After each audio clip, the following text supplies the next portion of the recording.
among four notables from the arts who are receiving an honorary award, in his case, a fellowship from Goldsmith University here in London today.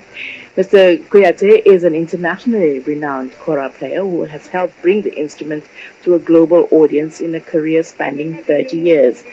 He's been using his music to talk about the plight of children and the mental health of Gambians. In fact, he's been a UNICEF Goodwill Ambassador since 2006.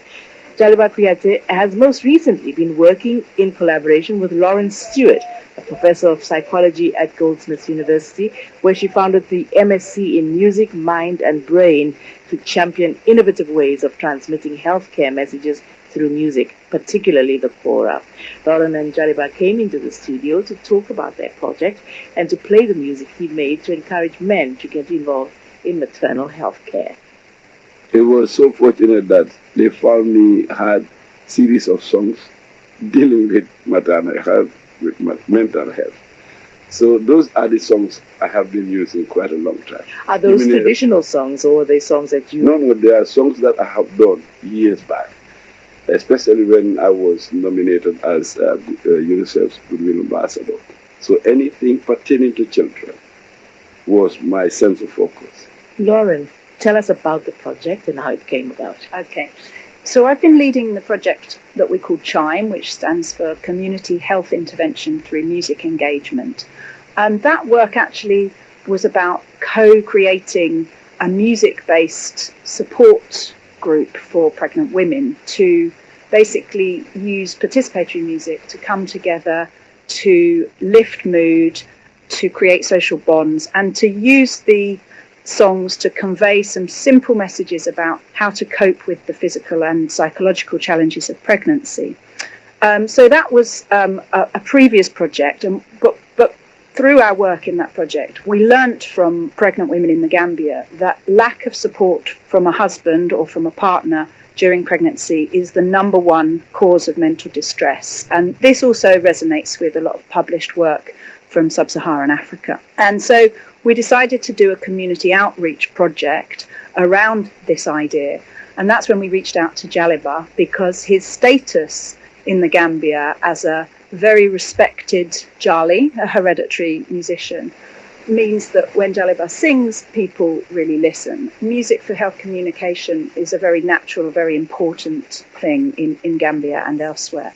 So we essentially worked with Jaliba and also another musician, Martin Lyrics King, who was creating a different type of music, more of a hip-hop style, and also using Wolof language, whereas Jaliba was using Mandinka language.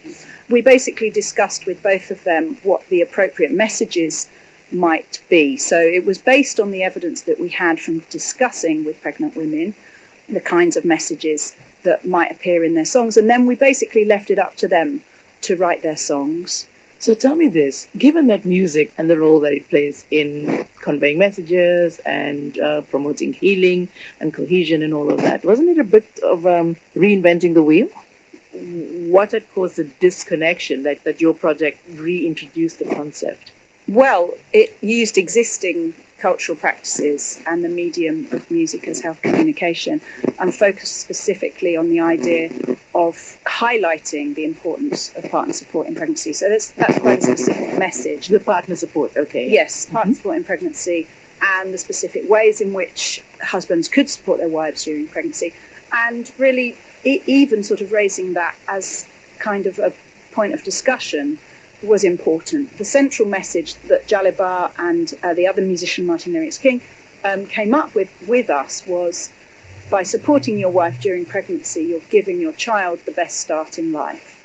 And so, Jaliba, the fact that pregnant women felt that this was something that they really needed to stress, I'm just wondering whether culturally, was it a problem, or was it not allowed for men to be involved in that way with their wives? It was initially not in our culture. I think when they came, that gave a great impact. And that even now, when I was coming from the Gambia, they're starting to put this through to the society.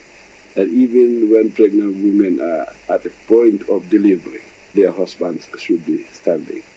How did people react to that? Because I can imagine that there are very strong taboos around those kinds of things. And Yes. also maybe just people misunderstanding or understanding that that's not quite their role. Some will not want to stand, but as your wife, we are making this known to everybody that that's how it should be. That your wife, not another woman. So it should not be that taboo. You know your wife, you can see any part of your wife. So it's good you stand there and feel with her. And that's Jaliba Kuyateh and also Professor Lawrence Stewart we heard from earlier.